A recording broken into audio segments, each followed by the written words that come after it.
We start now, then. Genial. Okay. Pues bienvenidos a todos. A todos. No tengo capacidad de ver cuánta gente estáis conectada, pero bueno, en cualquier caso os doy una gran bienvenida a este seminario sobre un tema tan importante y tan bonito como es la familia. Os muestro que es la primera vez que organizo un webinar. Espero que sea el primero de muchos y que siempre encontremos temas tan interesantes que abordar. Os comento que tenéis la posibilidad de escucharnos tanto en inglés como en español, y para acceder a la interpretación tenéis que activar la opción. Si estáis depende del dispositivo, lo encontráis en diferentes sitios, ¿no? Yo, por ejemplo, que estoy con iPad, lo he encontrado en los 3 circulitos que están arriba a la derecha, pero parece ser que en el ordenador es abajo. Os doy un momentito para que activéis el idioma que más os convenga a cada uno y así pues podáis seguirnos a todos los speakers que estamos en diferentes partes del mundo. Bueno, pues voy empezando. Quería contaros una anécdota sobre algo una conversación que he tenido siempre con mi madrina, ¿no? Cuando tenía que darle la noticia de que esperaba un bebé, ¿no? Que han sido muchas veces, y cada vez que le llamaba, la primera vez me sorprendió, ¿no? Conforme fueron pasando los años y los bebés, pues ya sabía su contestación, pero siempre era igual. Cada vez que le llamaba y le decía, estoy esperando otra vez, tía Charo, me decía, qué bien, a su casa llegan, ¿no? Una expresión así de sencilla que la verdad que la primera vez me quedé un poco como, no sabía bien, ¿no? Porque para mí la maternidad era la primera vez y quizá no entendía la importancia de una frase como esa, ¿no? A su casa llega. A mí me sorprendía, ¿no? Porque como que mi casa es mi casa, ¿no? No pensaba pero es que es así. Luego llega el bebé y se hace el sitio completamente, ¿no? O sea, antes de que llegara no estaba y de repente ocupa su espacio, ocupa todo nuestras actividades, nuestra dedicación, también de repente crea un espacio en nuestro corazón, ¿no? Lo que es la bienvenida de una vida. Y esto no solamente me parece maravilloso, ¿no? Con respecto a la maternidad, sino también como para entender que nosotros un día también llegamos, ¿no? O sea, cualquiera de nosotros un día, ¡plas!, que llegamos a la vida de nuestros padres, ¿no? Y nadie se cuestionó, y nosotros llegamos ya a nuestra casa, ¿no? O sea, la casa, nosotros, por ejemplo, hemos tenido varias mudanzas y mis hijos han llegado en diferentes entornos, pero siempre han llegado y han tenido su cunita, han tenido su afecto. ¿Por qué os cuento esto, no? Porque todos necesitamos ese hogar, ¿no? Llegar a ese hogar donde aterrizar y desarrollar nuestra vida. En un primer momento, ese hogar, ¿qué nos proporciona? ¿No? ¿Qué supone para el niño ese hogar? Pues en el ambiente de estabilidad, de afecto, de serenidad, donde el niño empieza a hacer sus primeras manifestaciones, ¿no? De llanto, él se siente atendido por su madre, ese feedback de yo emito un sonido y responden, establece una comunicación con la madre, también las miradas, las neuronas espejo empiezan a funcionar a toda velocidad, ¿no? Y en ese entorno de tranquilidad y de amor, de que el niño está atendido pues, con sus comidas, ¿no? Pues cuando es alimentación materna, además todavía el vínculo es más grande, el niño va desarrollando todo su sistema nervioso. Esto os lo explico para que podamos a veces contar la dimensión o la importancia que tiene la familia, no solo como concepto general, sino que en el desarrollo del niño, ese ambiente de estabilidad, de afecto, de amor, de reciprocidad, está haciendo que su cerebro empiece a edificarse, ¿no? A edificarse con una estructura sana que va a ser la base de todo su desarrollo posterior, ¿no? de su desarrollo motor, de su desarrollo sensorial, y existe físicamente. O sea, ese desarrollo supone pues, relación entre neuronas que nosotros no lo vemos, pero que si en un microscopio lo analizáramos, existen. O sea, es decir, la primera etapa del niño dentro de la familia, en un entorno de tranquilidad, de afectividad, de una comunicación sana, está fabricando, como quien dice, una estructura que va a ser importantísima para el resto de su vida, porque todo lo que se construyamos después va a estar edificado con esta base. ¿Qué ocurre si no es así? ¿Qué ocurre si ese niño, en vez de encontrar afecto, ¿no?, que la madre se lo está transmitiendo con miradas, con gestos, que él recibe a través de sus neuronas espejo, se encuentra una madre asustada, huidiza, que no le mira, que a través de la leche materna le está mandando pues, hormonas como el cortisol, que llora y no la atienden, o no tiene por qué ser porque la madre no le quiera acoger. Imaginaos una situación de guerra o una situación de madre en un entorno de pareja complicado, ¿no? Bueno, quiero deciros que quiero que entendáis que igual que este desarrollo se puede hacer de manera óptima porque ese niño ha llegado a su casa y su casa estaba preparada para darle afecto y ayudarle a continuar su desarrollo, si hay un entorno de estrés o difícil, pues esto no sucede. No sucede, esa estructura primera neuronal no se desarrolla de manera equilibrada. Como decir, ¿no? O sea, como si habláramos de la construcción de una casa, los pilares básicos van a ser frágiles, incluso no estar presentes, con lo cual el desarrollo posterior va a estar desequilibrado. Que va a ser, no es ponerle la vida imposible al niño tampoco, pero quiero decir que cuando las primeras bases se llevan a cabo de manera ordenada y organizada, esa persona lo va a tener muchísimo más fácil para el resto de su vida, ¿no? Entonces, todo lo demás, claro que se puede ir solucionando, pero serán hándicap. Es decir, el afecto y la vida familiar está afectando directamente a la salud de nuestros hijos. Hay un dato que es impresionante, ¿no? Porque se ha demostrado que un niño que no recibe afecto en esos primeros meses y no hay comunicación, no tiene feedback, no recibe miradas, no hay reciprocidad, da igual que esté alimentado, da igual que esté limpio, da igual que esté durmiendo bien, quiero decir, tenga oportunidades de descanso, que muchísimas veces no sobrevive. O sea, quiero deciros que la afectividad en las primeras etapas de la vida es casi más importante que el soporte vital. Luego pues va pasando el tiempo, ¿no? El niño ya va creciendo, pues mira, ya le vemos que corre. Bueno, nosotros como padres vamos ayudándole a hacer todos los escalones del desarrollo, ¿no?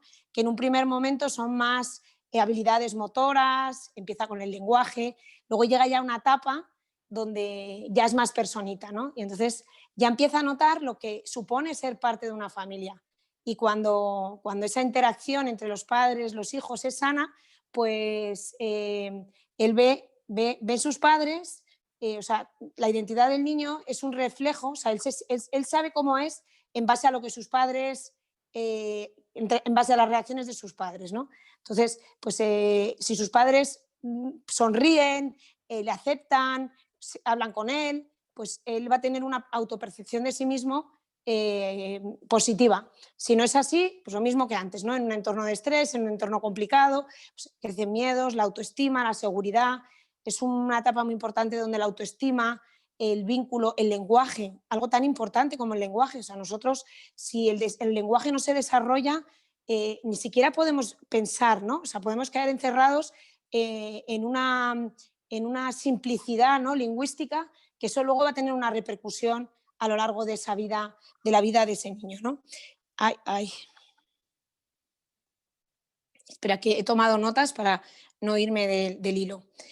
Entonces, lo mismo que os decía antes, si esto no sucede, ¿no? Si ese niño, en vez de encontrarse una familia de la que forma parte, ¿no?, que entiende que el proyecto de sus padres de familia también es el suyo, si esto no ocurre, pues hay un montón de habilidades que son muy necesarias, que de hecho ahora, por ejemplo, en el Parlamento Europeo estamos constantemente hablando de las habilidades para el futuro, ¿no? La era digital, no sabemos lo que nos espera. La formación de las personas a partir de ahora, qué van a necesitar, ¿no? ¿Qué formación van a necesitar?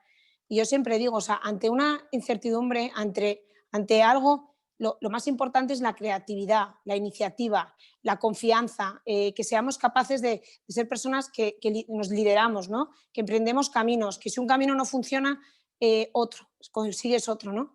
Pues todas estas habilidades de comunicación, de entorno tan necesarias que, bueno, yo creo que todos sabemos que a nivel profesional, pues sí, es muy importante hablar inglés, es muy importante tener carreras, es muy importante, pero quizás estas skills, ¿no? De comunicación, de don de gentes, de empatía, de saberse adaptar a las cosas, de saber, bueno, la palabra resiliencia que se utiliza tanto en el Parlamento Europeo a veces mal, tener resiliencia, saber sacar lo mejor de las situaciones, espíritu de esfuerzo, pues todas esas habilidades tan importantes solamente pueden conseguirse en la familia.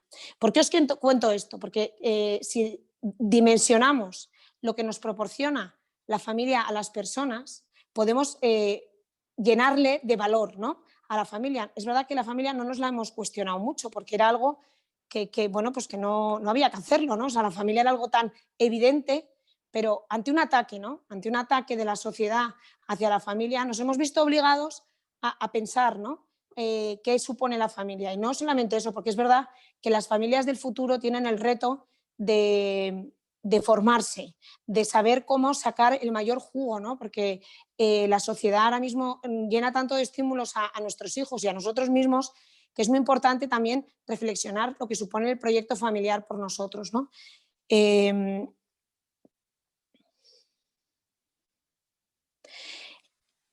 Estas relaciones que se generan en la familia, estas habilidades, no se quedan solo para la persona, ¿no? Ni tampoco solo como un tesoro que tiene esa familia. Las personas que han aprendido y tienen esa salud, esa higiene psicológica, esas capacidades que han conseguido en una familia, en un entorno de estabilidad,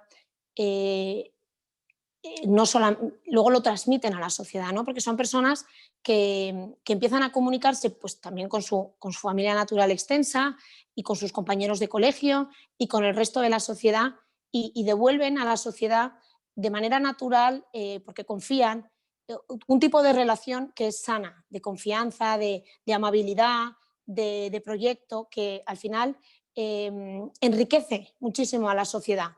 Es decir, necesitamos personas que hayan tenido infancias sanas, personas que estén bien construidas, o sea, que hayan tenido la oportunidad, ¿no? De tener un desarrollo estable donde ha optimizado, ¿no? Todas sus capacidades para devolverlas también al mundo, en un mundo donde luego pues, estas personas pueden desarrollar empatía, pueden desarrollar pues, proyectos también solidarios, ser voluntarios, ser capaces de transmitir esto que a lo mejor una persona que por casuística, ¿no? Es verdad que es tan frecuente ahora una ruptura matrimonial, ¿no? Hay tantos niños, vamos, es casi, si miráramos ahora mismo las estadísticas, probablemente haya más niños que viven en familias donde ese estrés que hemos dicho antes que era tan nocivo existe, ¿no? Porque una ruptura de unos padres genera toda esa situación, ¿no? Mudanzas, peleas, cambios de lugar de vivir, hoy con una persona, mañana con otra,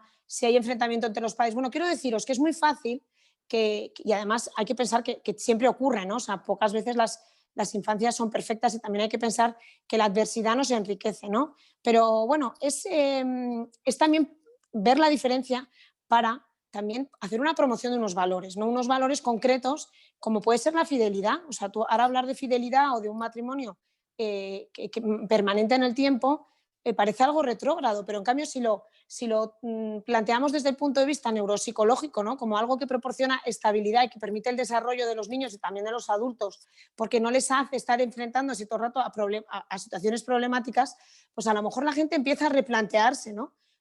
O sea, quiero deciros, hay que dar argumentos que ayuden a entender que la estabilidad y que una familia estable, por una familia estable merece la pena hacer un esfuerzo, merece la pena formarse, merece la pena, ¿no? A ver... Sí, os decía antes, ¿no? Que no se ha fomentado la familia. No sé cómo voy de tiempo, me preocupa porque yo me enrollo mucho. ¿Cómo voy? ¿Me avisáis? Porque yo me enrollo un montón y no quiero quitar Sí, tiempo. ¿Cómo voy? ¿Tengo que estamos... acabar? Sí, tengo que acabar, vale. Bueno, pues Sí. como va a haber más webinars, va a haber más oportunidades de que os siga contando, porque la verdad que me he quedado en la mitad de lo que tenía pensado hablaros, pero bueno, son tantas, bueno, terminar para introducir las siguientes ponencias, y es que, como hemos dicho, la familia proporciona un valor a la sociedad infinito, que es importantísimo que lo miremos desde el punto de vista multidisciplinar, porque todo esto que yo he dicho y no he llegado a introducirlo porque me he enrollado, también produce un beneficio económico, ¿no? Psicológico, social, inmenso. Hoy nos vamos a centrar en algo concreto, que es la parte económica, ¿no? ¿Qué es lo que está proporcionando la familia a nuestra sociedad para que cuando hablamos del Recovery Plan podamos hablar de inversión? Porque invertir en familia es invertir, es decir, no es un gasto. Va a devolvernos un beneficio añadido que merece la pena explicitar, ¿no? Y es lo que vamos a intentar hoy. Pues muchísimas gracias y un fuerte abrazo. Thank you.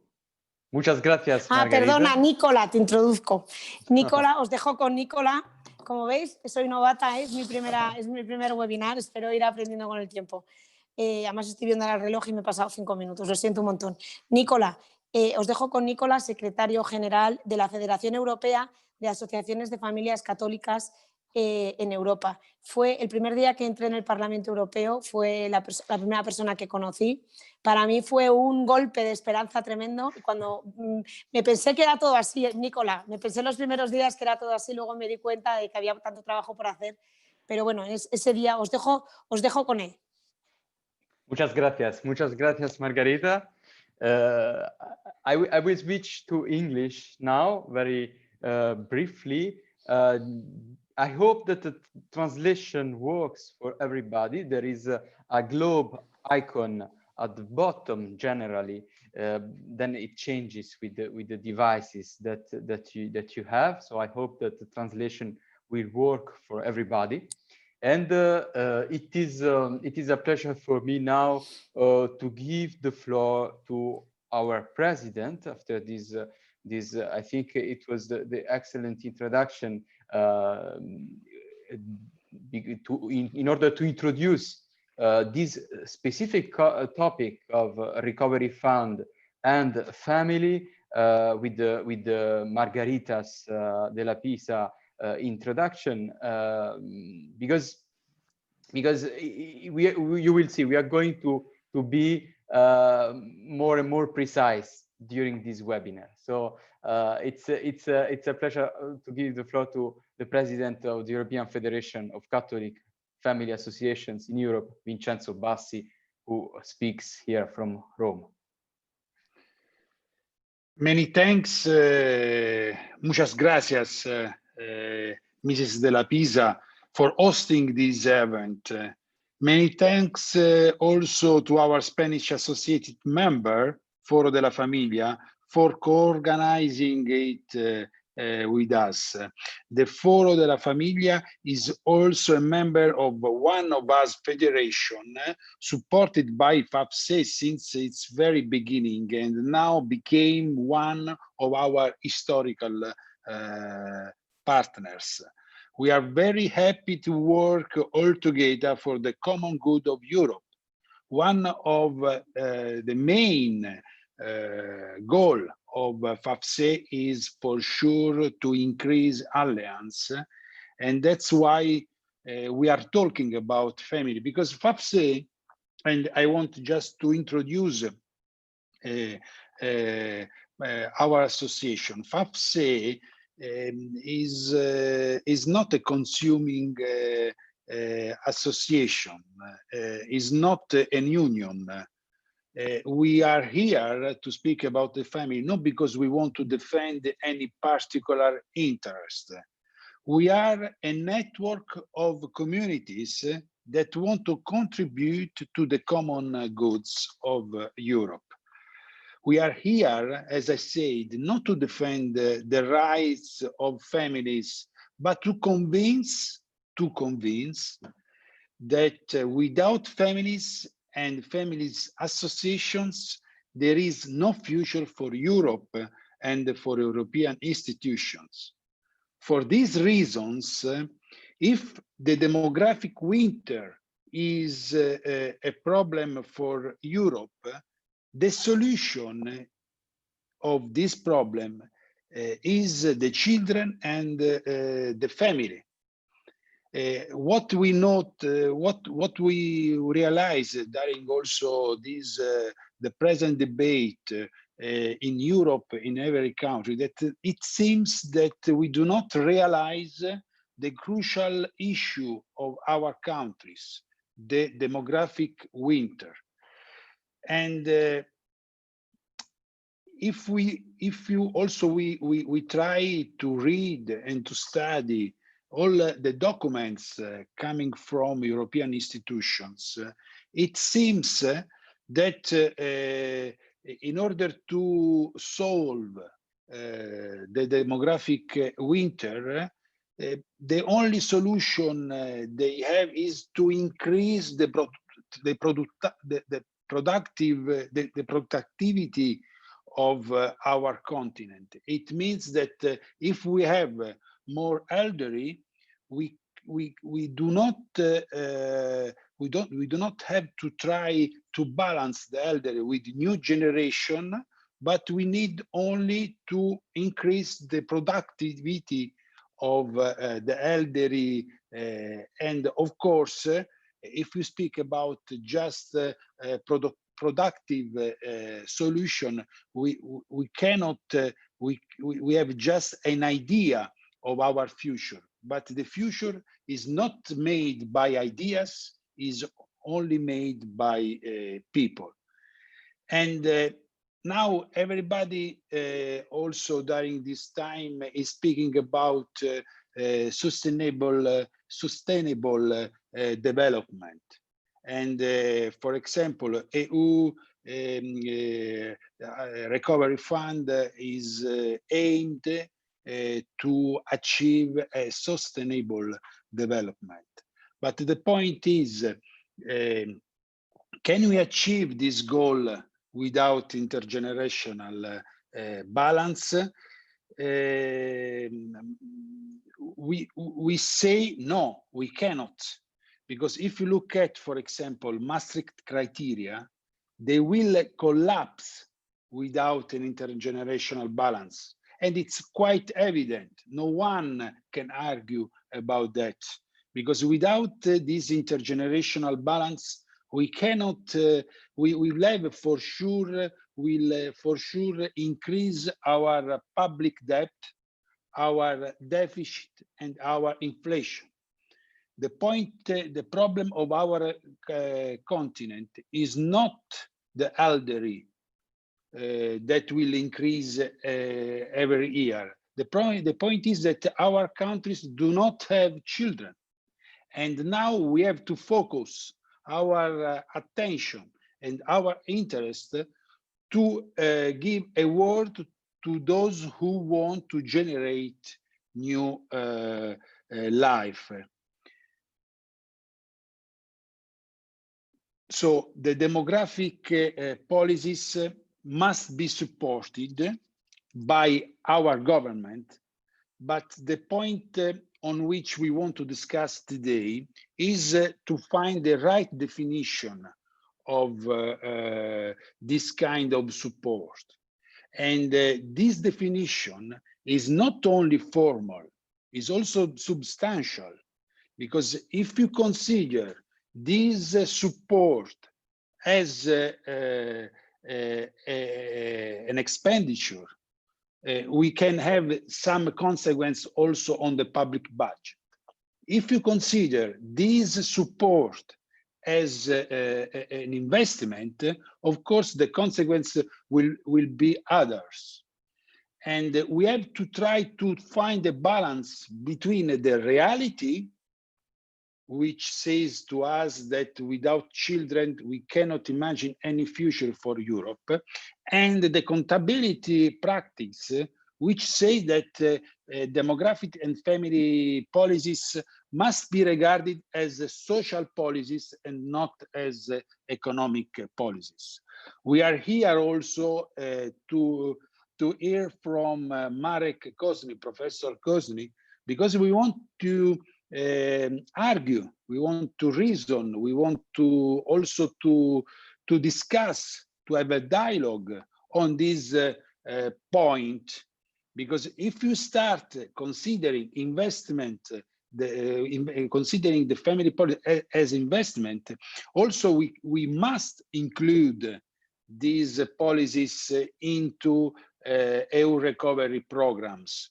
Otherwise, we are working for a sustainable development without the premises, because and I want to really to thank you to Mrs. Lapisa, because what he could say to us, that there are some education that we can call not cognitive, which cannot be taught in universities or in schools. You can receive this education only in family. And if you want to speak about the future development, not just increase, we need, of course, more human capital, and it's not just a quantitative question, it's also a qualitative issue. And if you want to speak about quality of the human capital, essential is the role of the family. And we are here to start speaking about this topic, knowing that this web seminar, as Mrs. De La Pisa said, is just the first seminar, is not the last, and will go on trying to convince everybody that the family is not the sick, but the care for the sickness.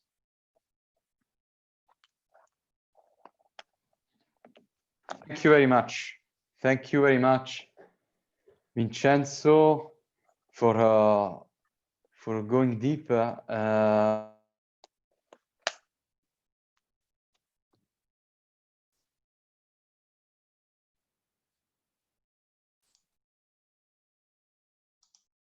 Nicola, forse non ti sentiamo.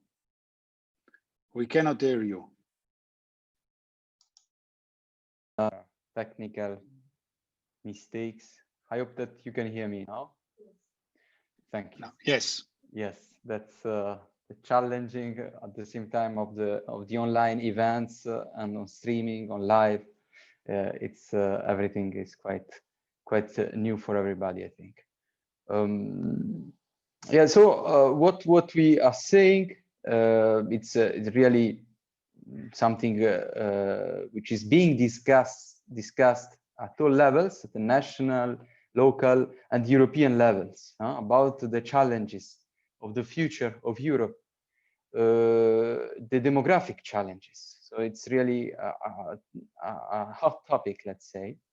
And when I was preparing this webinar, I was reading what Professor Kozny to whom I will give the floor now, was intending to say that's really what we are trying to do at European level, what we are trying to propose, to put the family at the center of this European recovery. We all hope that we will have a soon and prompt recovery, like for every person who can be sick in this period. And we really think that the solution, as Vincenzo Bassi has just said, is in the family. So is it a pleasure for me to give the floor to Professor Marek Kozny. Okay, thank you, Nicola. If you could open your video. Yes, you have to turn my video on because yes. you turned it off before. Yes. Okay. Yes. So we have to turn it on and. Okay. Perfect. Now I think we can. Thank you very much. Thank you. Okay, thank you, Mrs. De La Pisa. Thank you, Vincenzo Bassi. Thank you, Nicola, and for giving me the opportunity to have this talk, to have this presentation. And now, let me share the screen. Okay. Okay, just please let me know if you can see it, just to be sure. Yes, yes, it's okay. working. Oh, that's great. Okay, so I would like to say a few words about the recovery plan and investing in the family as the topic of today's webinar. Yeah, so first let me start with shortly with, okay, wait a moment, is it working? Okay. It's working. Okay, so first let me start with a few words about the recovery plan. Yes, I would not go too deep into this topic, yeah, because I think you know this topic better than me. Yeah, but you know, it's something what is actually is currently planned. It's the total value of this plan will be almost 2 trillion euro. Yes, and we have official information from the European Commission that more than 50% of this amount will support modernization through, yes, you can see here, research and innovation for climate and digital transition and preparedness, recovery and resilience. Yes, so you can easily see that this plan, and what that is also declared by the European Commission, that is mostly concerned about investments. Yes, so now in the context of the topic of today's webinar, the question arises: can we support families? Yes, is it possible to support families in this recovery plan? How can we help families in this context? Yes, and before we answer, we will go back to this main question. First, I would like to ask some other question. Yes, so because we are talking about the families, we are talking about children. Generally, we are talking about the people. Yes. And I think the main question is, do we really need people? Yeah, so yeah, maybe for some people it's obvious, yes, but I think that this question is not obvious nor simple, yes, because we hear often and often that the population group, the human beings are the main force of the environment, of the sustainable development, and so on, yes. So trying to answer this question, I would like first to start with the United Nations demographic projections. Yes, so you can see it here. Yes, let's take a look here at the situation of Europe. Yes, what's printed here? Yes, first in the first 3 rows we have population. Yes, and that's the current state 2020. Yes, the 70 years earlier and 80 years later, and in 2100, the values given here are the medium projections of the United Nations. Sorry. Okay, so what you can see here, yes, the most important thing I think that we have to think about, yes, is the situation of Europe. Yeah, you can see that in case of North America, high-income countries, yes, not mention Asia, yes, we will have the steady increase in number of people, yes, and you can see here below the dynamics, yes, it means that in the coming period, 8-year period, the Europe will lose 16% of the people, 16% of people. Yes, and it would translate in decrease in the share in the world population. Yes, yes, in 1950, Europe used to be almost 1/4 of the total world. Yeah, people living in Europe. Yes, at the end of this period, we can see that we will constitute only 6%. Yes, that's the first question. Yes, does it matter? Yes. maybe yes, maybe not. So let's go now to the second question, because we can see here the decreasing share of the population of Europe in the total world. Yes, you can compare it for example, to the Northern America. Yes, it started with 7% of total population, and it stopped at 5%. Yes, so almost nearly the same as Europe. Yes, so that arises the second question. Yes, we know. Yes, we have to, having this situation that you can see here, we have to allow for the situation that we play the less and less important role in the world. Yes. So the second question, do we really need children? Yes, because maybe it's better and cheaper to attract migrants from other parts of the world. Yes, and let's once again look at the the United Nations projection. Yes, and you have here two versions. Yes, the first, the medium. The second one is zero migration. Yes, you can see that even these very bad projections, yes, assume that we attract to Europe 100 million people. Yes, without this migration, we have slightly more than 500 million. Yes, and you can see that without it, we are in the even worse situation.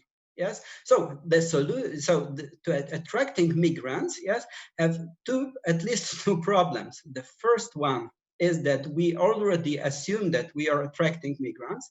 The second problem is, given here, yes, attracting migrants means that we are attractive for them. Yes, so the current growth model assumes that Europe plays the central role in the world. Yes, I really doubt if it's possible to keep it in the long run. Yes, so, and this lack of people, yes, will cause several problems. Yes, I don't want to go into details, you know, most of them. Yes, but I would like to mention two. The first one is on the supply side, speaking economically, is the shortage of employees. And people can say here, okay, it's not a problem. We'll have machines, we'll have computers, robots, and so on.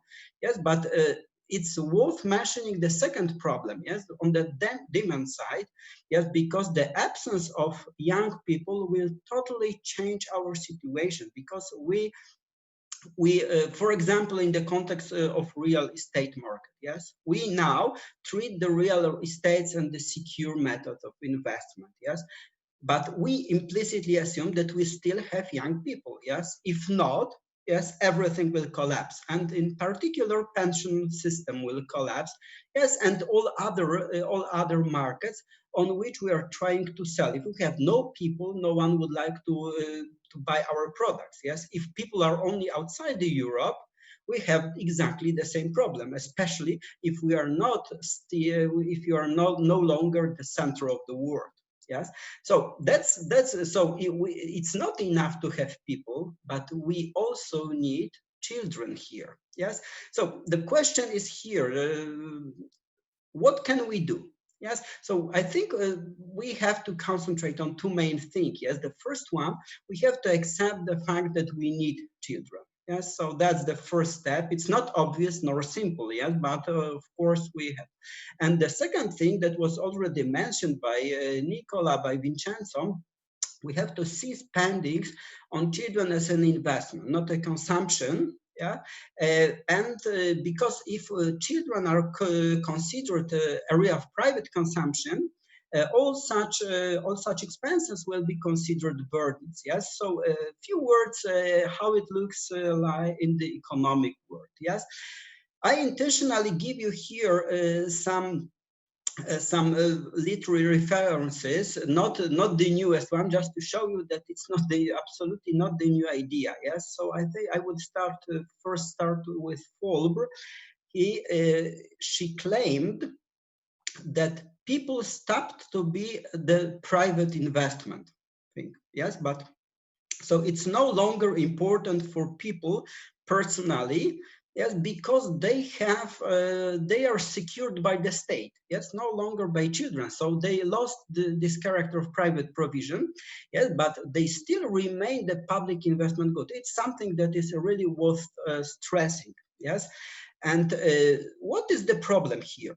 Yes, because in this case, we have to take account of the motivation of having children. It's once again not a trivial question, because if we have the public good, yes, we have the so-called free rider problem, yes, that people would like to use public goods but don't want to pay for them. Yes, that's exactly the case of children. We know, yes, we know that we need children, yes, but we are not eager to pay for the rising, for example. Yes, so what is the challenge now? We need new instruments to build a system which would make rising children profitable, not only to the state, because they are profitable, in fact, economically speaking, sorry for that, but also to the parents, yes? And now let's go back, because I don't have much time, so I'm finishing now. Let's go back to the recovery plan, yes? Can the family be included? Yes, and my answer is yes. Yes, we have to look at the investment in the family in the new way. Yes, it's not only the spending that we give to families, some kind of charity. Yes, I think if we would like to put family in the recovery plan, we need first to find a proper place for the family in defined areas. We have strictly defined areas by the European Commission, and we have to posit family here. Yes. Second, we have to keep in mind and show that money spent on families shall be considered as investment. Yes? In this way, we naturally are in the recovery plan. And the third, and I think most important thing, to find instruments that meet the general goals of the recovery plan. And by analyzing existing pro-family instruments applied in different systems, but also considering completely new proposals. Yes, there are some, for example, concerning the pension system. Yes, completely new proposal that change our view and change our way of thinking even. Okay, so thank you so much for giving me the floor here, and thank you for the attention.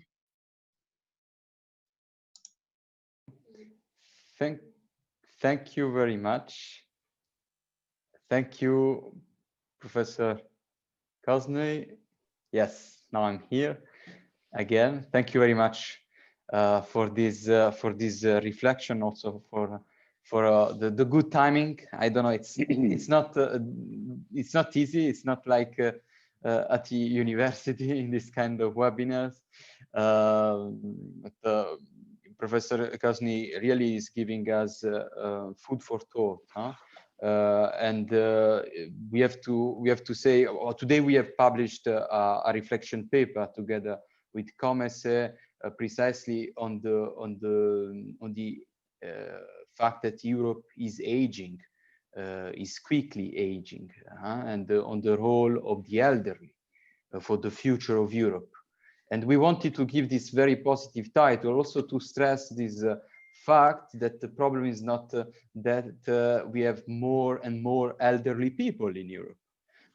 This is indeed a good news, actually, and we should repeat this more and more.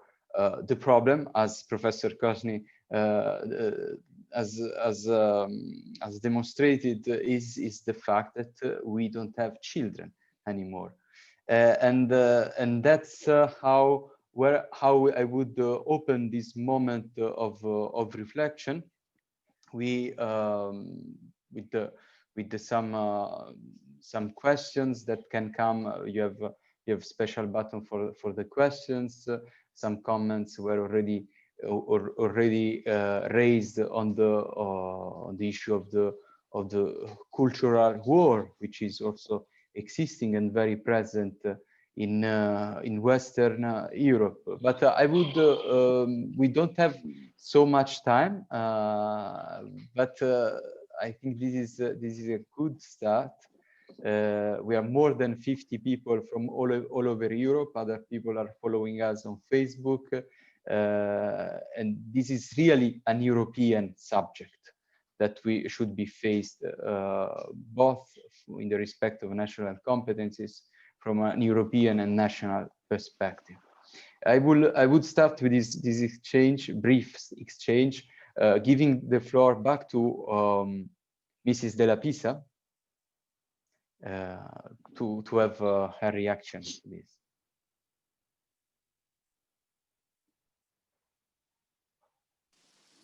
Nicola, perdón, yo no sé si nos queda la aportación de Ignacio García Juliá. Yes. ¿O está contemplado as con a otro conclusion, orden? As a conclusion. Ah, Yes, perfecto, yes. perfecto. Lo siento. Bueno, pues yo decir que me parece impresionante el tema de la familia, cómo da tantísimo de sí, porque como hemos podido ver, 3 personas hemos enfocado el tema de la productividad económica que puede suponer la familia para Europa de maneras tan diferentes, ¿no? Y es que es así, ¿no? Yo, por ejemplo, en el Parlamento Europeo estoy mirando muchísimo el tema de los cuidados, ¿no? Se está mirando mucho, está empezando el Care Deal y no hemos llegado, ¿no?, a hablar el tema de todos los cuidados que hacen las familias, ¿no? Y que ahora se están queriendo suplementar con una estructura artificial de servicios sociales que nunca va a tener la calidad que supone la familia. Pues doy pie al debate, con muchísima inquietud de ver las preguntas porque no aparecen en mi pantalla, pero bueno, feliz de poder establecer este diálogo. Nicola. Yes. We have a question. We have a question on how regular contact between children and both parents should look like from Klaus Zinzer, huh? And I think that this would be mostly a question for you, Margarita. Comento. Sí, pues hombre, es verdad que pues, por toda la introducción que he hecho antes hemos visto la necesidad, ¿no?, para los niños, para los hijos, del contacto con sus padres. Y es verdad que en todo este desarrollo que hemos visto social, ¿no?, tan diferente, bueno, siempre hablamos de avance, de progreso, ¿no? Pero habría que hacerse la pregunta si realmente, ¿no?, hemos progresado. Está claro que la incorporación de la mujer en el mundo laboral ha traído muchas cosas buenas, ¿no? Porque la visión de la mujer pues, se ha visto pues, materializada, ¿no?, en sus puestos de trabajo, social, político, empresarial. Pero sí que es verdad que, pues, que antes las familias vivían con un sueldo y ahora necesitan 2, que eso compromete la presencia de uno de los padres en la familia.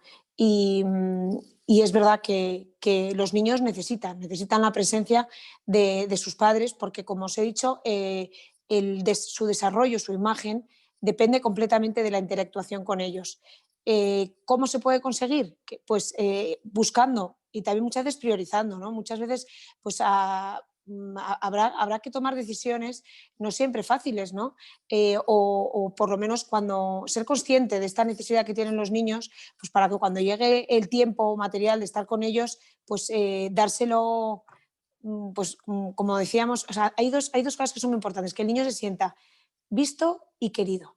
Querido, está claro que les queremos, ¿no? Pero que no quitemos nuestra mirada de ellos, ¿no? O sea, el rato que le dediquemos, que sea el rato que haya interactuación, que le miremos, que él sienta que su identidad se está creando porque en las reacciones de sus padres ve aprecio, ve cuidado, ve cariño. Thank you. Muchas gracias. Another question. Unfortunately, we don't have so much time to discuss, but I would like to take this last question and then moving towards the conclusions regarding the concrete measures. This is more a question from Professor Kosny. And this is which concrete from somebody is asking from Slovakia, underlining that there are many changes also in the working insurance, taking into account children. So which are concrete measures for to be taken into account to support parents? Professor Korsny, some examples, maybe from Poland, as you're a member of the advisory council of the president. Okay, you can you can turn me on, of course. Yes. Okay, wait a moment. I will start my video. Okay, so thank you for this comment. Yes, that's a very good news that in Slovakia, also in Czech Republic, some aspects in this area are taken into account. That's this system. Yes, to taking into account. Family and children in the pension system by transferring some part of money earned by children to their parents. It's something that we actually discuss also in Poland. Yes, that's something that we postulate for about 10 years. Yes, in Poland, and now it's also in Poland in the public discussion. So I think it's one of very important instruments here. Yes, if we transfer some money from working children to their parents, yes, because now the parents who have children are generally in a very bad situation compared to those without children. Yes, I don't want to go into details here. Yes, but of course, I think that there are many other important instruments. For example, if we insist on transfers to families and investments, yes, we can help in many ways. Yes, for example, by convincing all the people that that families are producers, that are investors, and so on. Yes. So, for example, we can create special instruments helping to produce electricity, for example. Yes. Many other aspects. Yes. I think it's not time here to go into so big details. Yes. But we are proposing now in Poland many new instruments, and I think it's one possible solution to try to build the international pan-European coalition. Yes, to exchange such views. Yes, to propose new instruments that can be adapted and that can be accepted in this new recovery plan as an investment. Yes, so that's generally the direction that we can go with. Yeah. Thank you. Yes. Okay. Thank you. If I would be a good moderator, I should stop here with the questions. But I'm not a good moderator, and we have, I think, one last good question. I think I will switch into Spanish to that, because this was formulated in Spanish, and it could be general, but I will leave it to all of you, to whom maybe Vincenzo Bassi would like to reply. ¿Cómo se puede explicar que en el periodo 2009-2019 se firma Papá Maravilla, es la firma de la persona que hace la pregunta? Según datos de Eurostat, la natalidad haya bajado un 12% en el conjunto de la Unión Europea y en España. Ese descenso haya alcanzado nada menos que el 28% en España. So, if you want, I can answer you. Yes, please. It's very briefly, because we are really out of time, and I would like also ask to Ignacio Garcia Juliá, the Foro de la Familia, to give a reply on that in his final remarks. Thanks. I think that we can answer this question just looking or getting inspiration from this pandemic time. The loneliness of the families, I think, is one of the most important reasons. In the past, we had maybe more problems than now, or anyway, each family was not alone generating children, because there was the village, the families was much wider, and even though you should take on the responsibility to generate new lives, anyway, you feel confident because everybody around you say to you, no problem, as Margarita, Mrs. de la Pisa said, because there were people who want to encourage you. Now, the families are very lonely, and the loneliness is the real sickness of the families. So I think that it's up to the family associations to help families generating life without letting them alone.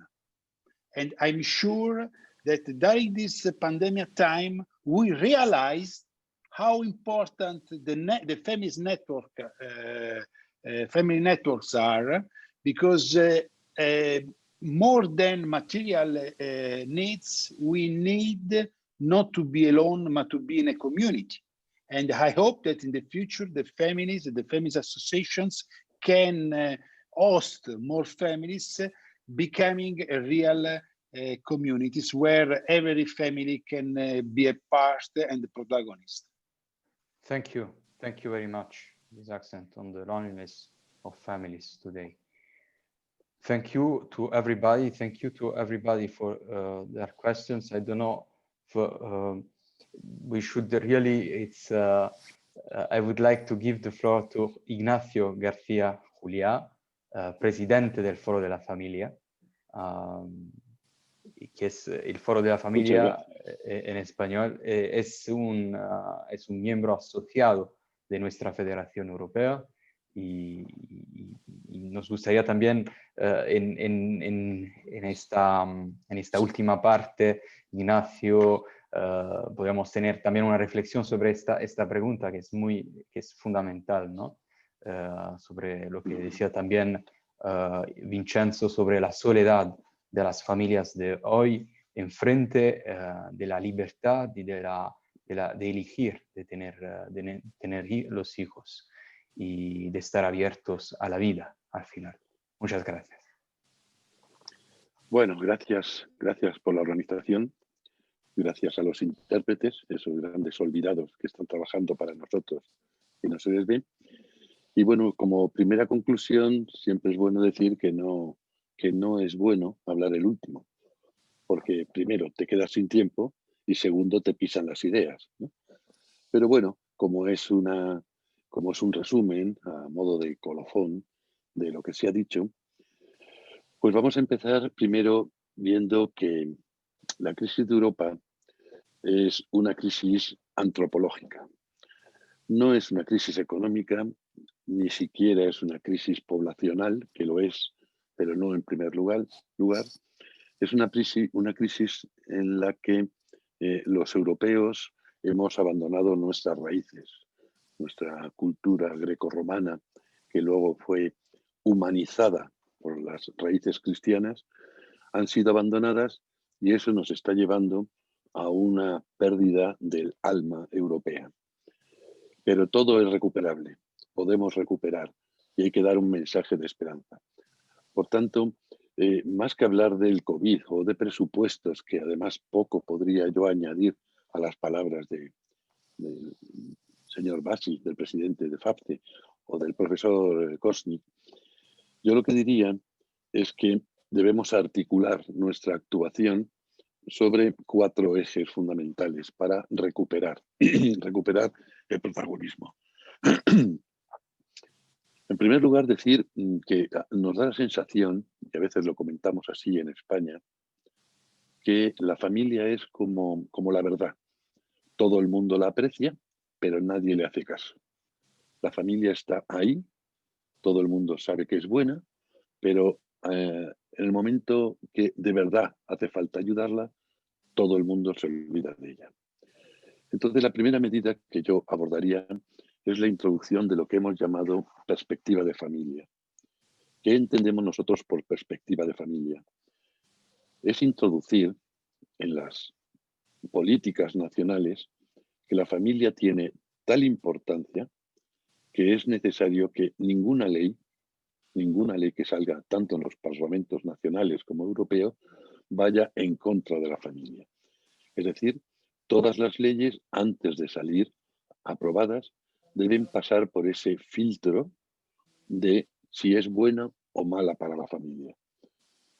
Si combatimos otras perspectivas muy perjudiciales con la perspectiva de familia, quizá consigamos el que de verdad a la familia se la valore y de verdad se la tenga en cuenta a la hora de ciertas políticas que son muy destructivas.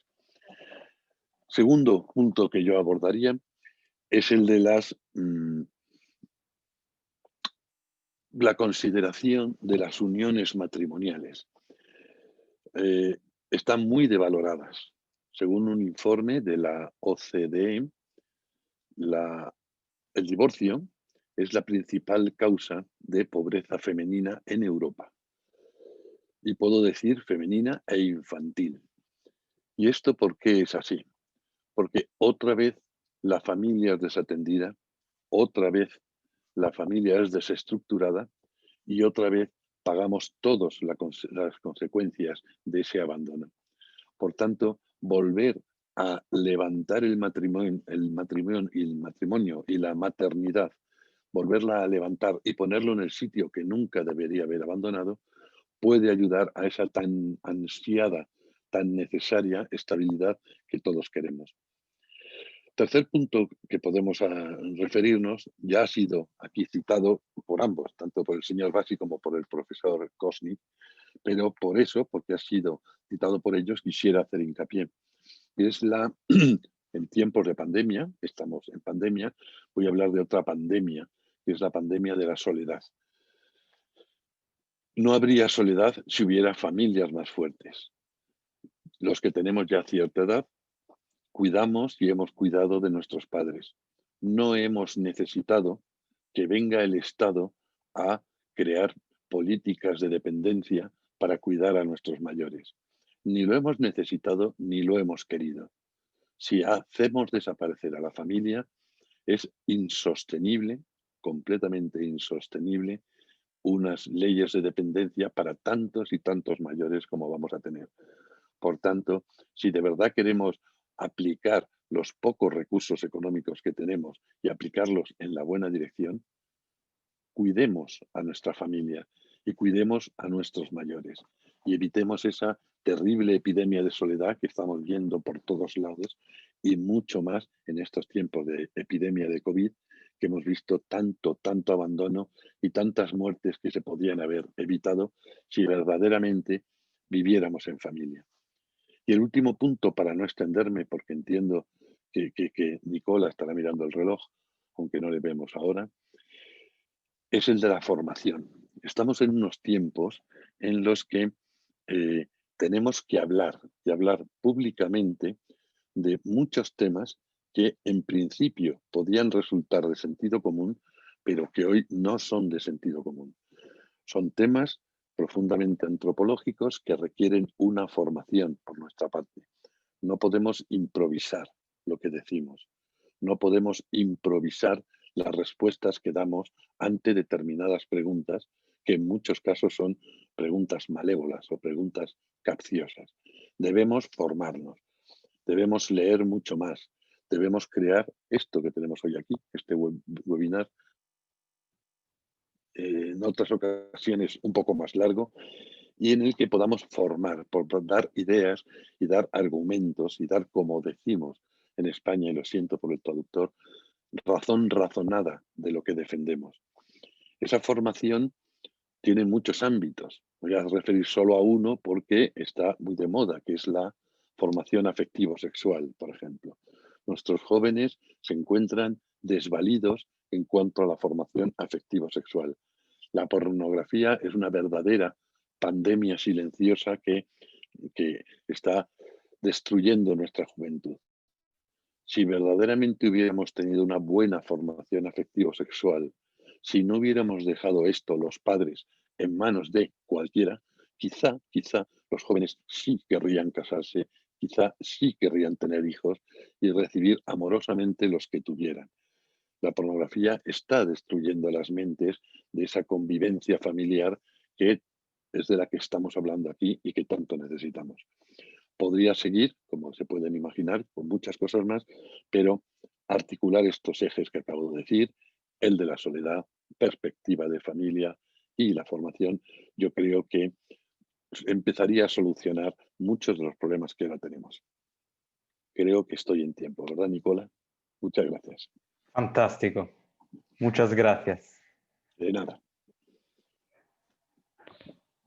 Creo que podemos cerrar con estas palabras, dando las gracias a Margarita de la Pisa por su disponibilidad.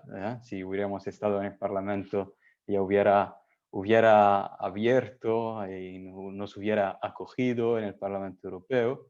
Ahora se ha hecho de esta forma, pero no nos desanimamos, a todo lo contrario. Estas palabras de Ignacio García, Julia, me animan a mí personalmente a seguir y con esta convicción que la realidad se defiende sola, y que nosotros tenemos que convencer con nuestro testimonio y con nuestra labor, con nuestro trabajo. Muchas gracias a todos. Os he escrito en el comentario, podemos estar en contacto con la federación y eso es solo es el inicio. We are just starting today because tenemos que prepararnos para un nuevo tiempo, ¿no? que está llegando para Europa. Muchas gracias a todos. Thank you. Gracias. Thank you very much. Thank you, Nicola. Thank you, Ignacio. Thank you, Vincenzo. Thank you.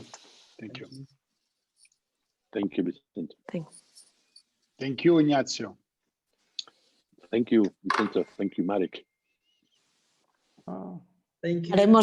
Tenemos que seguir, haremos más Hay que hacerlo, webinars. sí. Está claro que sí, que nos quedamos todos con ganas de seguir profundizando en algo tan importante. Muchas gracias, Claro que muchas gracias. Esperamos de encontrarnos lo más pronto posible. Thank you, thank you.